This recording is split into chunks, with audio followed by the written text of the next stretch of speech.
Hello guys, അങ്ങനെ ഞാൻ എൻ്റെ കുട്ടി വ്ളോഗുമായിട്ട് തിരിച്ചു വന്നിട്ടുണ്ട് കേട്ടോ. നമ്മൾ ഈ കുന്നും മലയും ഒക്കെ താണ്ടി സ്പീഡിൽ എങ്ങോട്ടൊക്കെയാണെന്നല്ലേ. ചിക്കോട്ടനൊരു അമ്മമ്മയുണ്ട്. അമ്മമ്മേൻ്റെ വേണ്ടപ്പെട്ട ഒരാളെ കാണാൻ വേണ്ടി പോവാം. കുറേ കാലമായി അമ്മമ്മ പറയുന്നു നമുക്കവിടെ പോവാന്ന്. അപ്പോൾ നമുക്കെപ്പോഴും എല്ലാവരും തിരക്കിലായതുകൊണ്ട് അമ്മമ്മേൻ്റെ ആഗ്രഹം അങ്ങനെ സഹിച്ചു കൊടുക്കാൻ പറ്റാറില്ല. അതുകൊണ്ട് നമ്മളിന്ന് രണ്ടും കൽപ്പിച്ച് ഞാനും അമ്മയും ഏട്ടനും കൂടെ അമ്മമ്മേൻ്റെ വീട്ടിലേക്ക് പോവാം.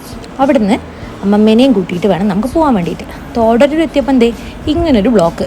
ഞങ്ങൾ വിചാരിച്ചു പണി കിട്ടിയെന്ന്, പക്ഷേ പണിയൊന്നും കിട്ടിയില്ല കേട്ടോ. അങ്ങനെ നമ്മൾ തിരുവള്ളൂർ വഴി പോവാം കേട്ടോ. ഈ പ്രായമായ ആൾക്കാർക്ക് അങ്ങനെ ഒരുപാട് വലിയ ആഗ്രഹങ്ങളൊന്നും ഉണ്ടാവില്ല, കുഞ്ഞു കുഞ്ഞു ആഗ്രഹങ്ങളേ ഉണ്ടാവുള്ളൂ. അപ്പോൾ അത് സാധിച്ചു കൊടുക്കുക എന്ന് പറയുന്നത് ചെറിയൊരു കാര്യമല്ലല്ലോ. അങ്ങനെ ഈ തിരുവള്ളൂർ വഴിയൊക്കെ താണ്ടി നമ്മൾ കോട്ടപ്പള്ളിയിലേക്കുള്ള റോഡ് കയറി കേട്ടോ. ഇത് അമ്മയുടെ തറവാട്ടിലേക്കുള്ള വഴിയാണ്. ഇവിടുന്ന് വേണം നമുക്ക് അമ്മമ്മേനെ കൂട്ടാൻ വേണ്ടിയിട്ട്. ഇതാട്ടോ അമ്മമ്മ. പ്രായം ചർമ്മത്തിനുണ്ടെങ്കിലും മനസ്സിനൊട്ടും പ്രായമായിട്ടില്ല. അമ്മമ്മ ഇപ്പോഴും നല്ല ഹെൽത്തിയാണ്. നമ്മളങ്ങനെ എത്തിയത് ഈ അമ്മമ്മേനെ കാണാൻ വേണ്ടിയിട്ടാട്ടോ. ഇത് അമ്മമ്മയുടെ അനിയത്തിയാണ്. അങ്ങനെ കുറേ നാളുകൾക്ക് ശേഷം അവർ